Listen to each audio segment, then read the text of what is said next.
حق کی راہ کے یہ مسافر اپنی جان کس طرح راہ خدا میں سپرد کر رہے تھے۔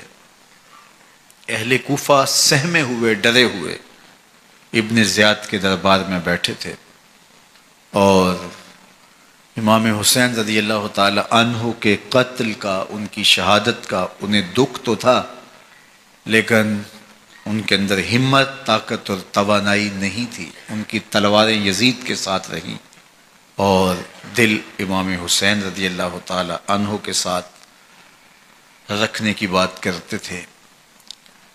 پھر یہ قافلہ کوفہ سے چلتے چلتے دمشق کی جانب عازم سفر ہوا۔ ایک اونٹ پہ تین لوگوں کو سوار کیا گیا تھا۔ امام زین العابدین کو سوار بھی کیا گیا اور بدن پر زنجیریں بھی باندھی گئیں، جکڑ کر کے سواری پہ بٹھایا گیا۔ اللہ اکبر! جہاں جہاں سے یہ لوگ گزرتے، لوگوں کو ان کی حالت پہ رحم آتا۔ بہت سارے لوگ نہیں جانتے تھے یہ کون ہیں۔ عمومی طور پہ راستوں میں یہی بتایا گیا کہ کچھ باغی لوگ ہیں جنہوں نے حکومت سے بغاوت کی، تو ان کے کیفر کردار تک پہنچا دیا گیا۔ راستے میں ایک گرجا گھر آیا اور وہاں یہ لوگ رات رکتے ہیں۔ گرجا گھر کی دیوار پہ لکھا ہوا تھا: اترجو امت قتلت حسین شفاعت جدہ یوم الحساب۔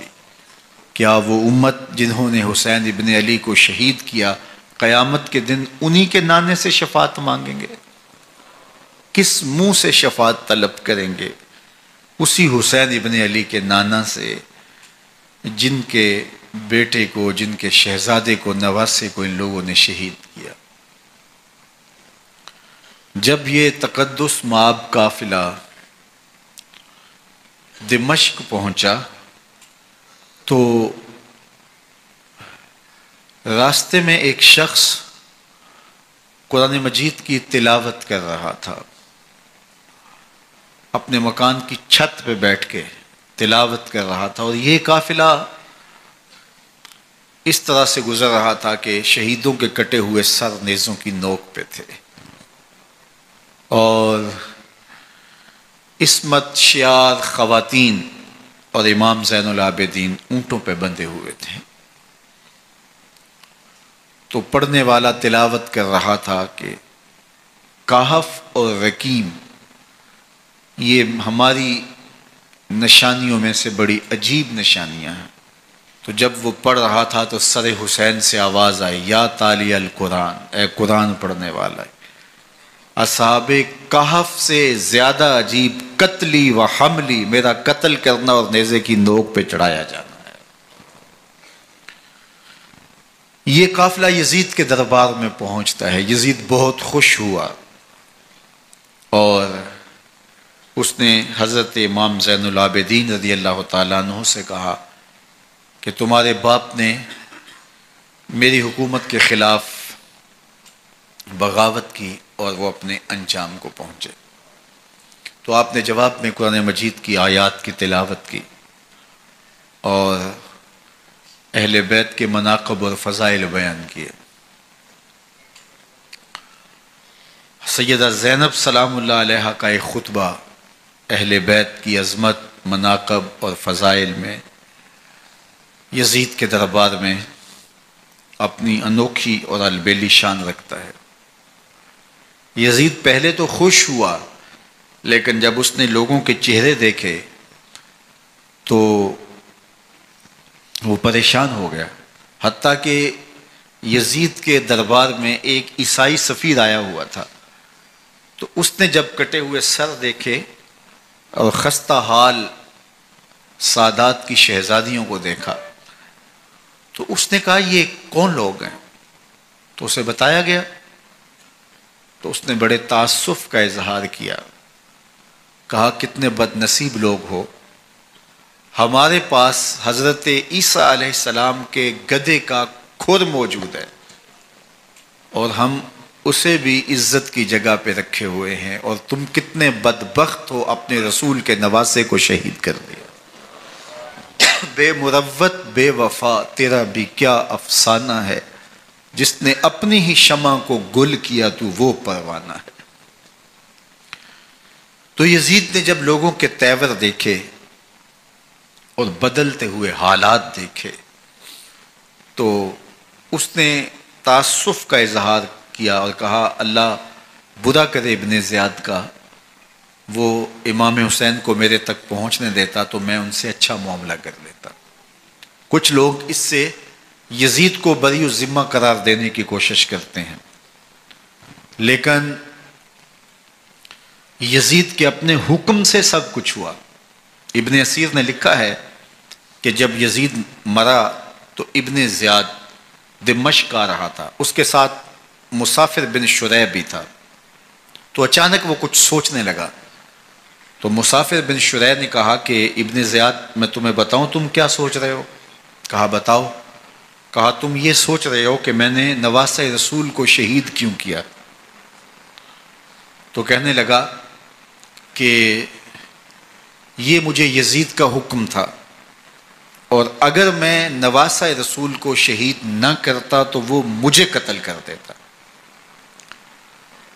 اور جب مسلم بن عقبہ کو مدینہ المنورہ کی حرمت کو پامال کرنے کے لیے اور حضرت عبداللہ ابن زبیر رضی اللہ تعالیٰ عنہ کی خلافت کے اعلان کے بعد مکہ المکرمہ پر حملے کے لیے جو یزید نے بھیجا، تو اس سے قبل اس نے ابن زیاد کو کہا کہ یہ کام تم کرو۔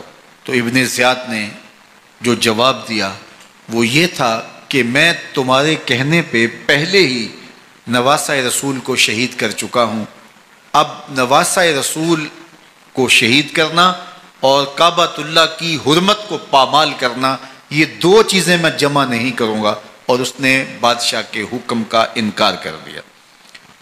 تو یزید نے امام حسین رضی اللہ تعالیٰ عنہ کی شہادت کا حکم دیا تھا ابن زیاد کو، اور یہ دو گواہیاں میں نے ابن زیاد سے آپ کے سامنے رکھی۔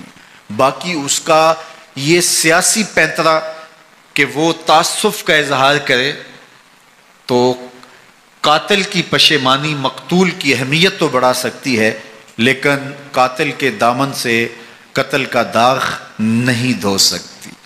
تو حضرت امام حسین رضی اللہ تعالی عنہ کا قتل یزید کو اب نظر آ رہا تھا مجھے بہت مہنگا پڑے گا، آخرت تو برباد ہوئی ہی ہوئی، دنیا بھی میں نے برباد کر لی اور میری حکومت بھی مستحکم نہیں رہ سکے گی۔ تو اب اس نے یہ کہنا شروع کر دیا کہ خدا برا کرے ابن مرجانہ کا کہ وہ راستہ دے دیتا اور امام حسین کو میرے تک پہنچ دیتا۔ حضرت امام زین العابدین سے اب وہ لجاجت کرنے لگا اور کہنے لگا کہ حضرت آپ کچھ ارشاد فرمائیے۔ تو آپ نے تین چیزیں ارشاد کی۔ آپ نے فرمایا ایک تو ہمیں خیریت سے مدینے بھیج دو، اور دوسری بات کہ قاتلان حسین کو ان کے کیفر کردار تک پہنچاؤ، اور تیسری بات مجھے دمشق کی جامعہ مسجد میں خطبہ جمعہ کی اجازت دو۔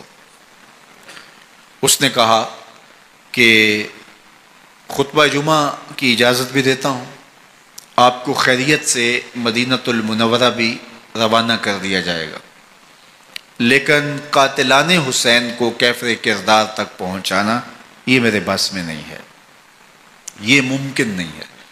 اب مجھے بتائیے حاکم وقت ہو اور اتنا بڑا سانحہ اور واقعہ ہو گیا ہو تو وہ وہیں کھڑے کھڑے معذرت کر لے کہ یہ اس بات کو رہنے دو، تو اس کا مطلب سمجھنے میں کسی بھی باشعور شخص کو دیر نہیں لگتی۔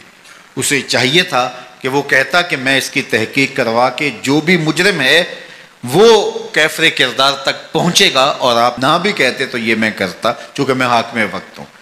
لیکن اس نے فوراً کہا کہ یہ ممکن نہیں ہے، تو اس کا مطلب کیا کہ مجرم میں خود ہوں، تو میں اس سے جو ہے وہ بچنا چاہتا ہوں۔ تو اس نے حضرت امام زین العابدین کو کہا دو شرطیں تو قبول ہیں، لیکن یہ تیسری شرط قبول نہیں ہے اور یہ ممکن نہیں ہے۔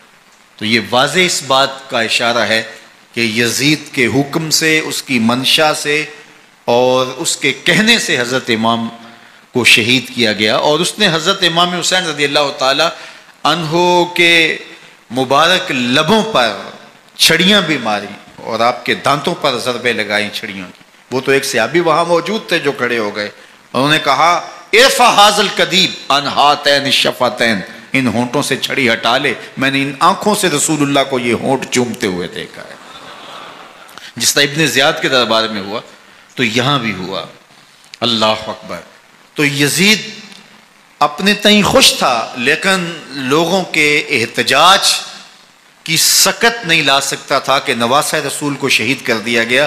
تو وہ یوں اپنی بات کو چھپانا چاہتا تھا اور بات ابن مرجانہ ابن زیاد پہ ڈالنا چاہتا. لیکن ابن زیاد کہتا ہے کہ اگر یزید کے کہنے پہ میں امام حسین کو قتل نہ کرتا تو میں قتل کر دیا جاتا، اور میں غزوہ کعبہ اور قتل امام حسین دونوں کو جمع نہیں کر سکتا، لہٰذا اب میں یزید کا یہ حکم نہیں مانوں گا، اس نے پہلے مجھ سے بہت بڑی زیادتی کروائی ہے.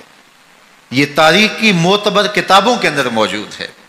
اب یزید نے کہا دو باتیں مان لیتا ہوں، آپ کو مدینہ المنورہ بھی رخصت کر دیتے ہیں، اور دوسرا آپ کو مسجد دمشق میں خطبہ کی اجازت بھی دیتے ہیں.